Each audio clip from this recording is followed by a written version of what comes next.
आक्रोश मराठी न्यूज, जनसामान्याचे हक्काचे व्यासपीठ. अकलूज येथील उपविभागीय अधिकारी कार्यालयावर बहुजन समाजाचा विराट मोर्चा.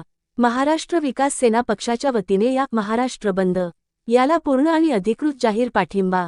दिल्लीत विद्यार्थ्यांवर झालेल्या अमानुष लाठीचार्जच्या निषेधार्थ आणि केंद्रीय शिक्षण मंत्री धर्मेंद्र प्रधान यांच्या राजीनाम्यासाठी दिनांक 23 जुलै 2026 रोजी वंचित बहुजन आघाडीचे राष्ट्रीय अध्यक्ष प्रकाश आंबेडकर यांनी पुकारलेल्या महाराष्ट्र बंद याला महाराष्ट्र विकास सेना पक्षाचा जाहीर पाठिंबा असल्याचे पत्रक प्रदेश सचिव अनिल साठे यांनी प्रसिद्ध केले आहे.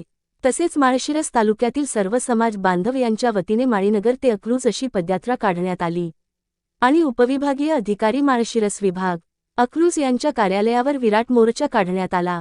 यावेळी माळशिरस तालुक्यातील सर्व समाज बांधव मोठ्या संख्येने उपस्थित होते.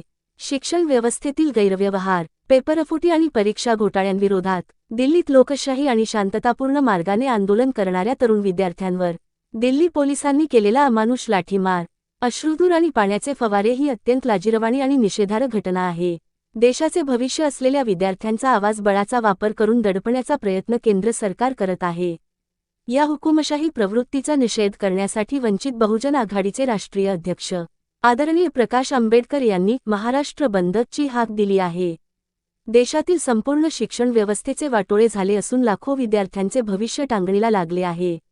या सर्व घोटाळ्यांची आणि अपयशाची नैतिक जबाबदारी स्वीकारून केंद्रीय शिक्षण मंत्री धर्मेंद्र प्रधान यांनी तात्काळ आपल्या पदाचा राजीनामा दिला पाहिजे, ही महाराष्ट्र विकास सेना पक्षाची आग्रही मागणी आहे.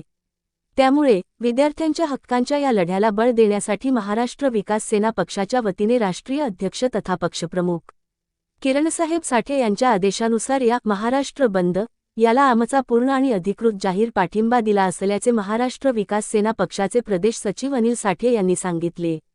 आक्रोश मराठी न्यूज, अकलूज.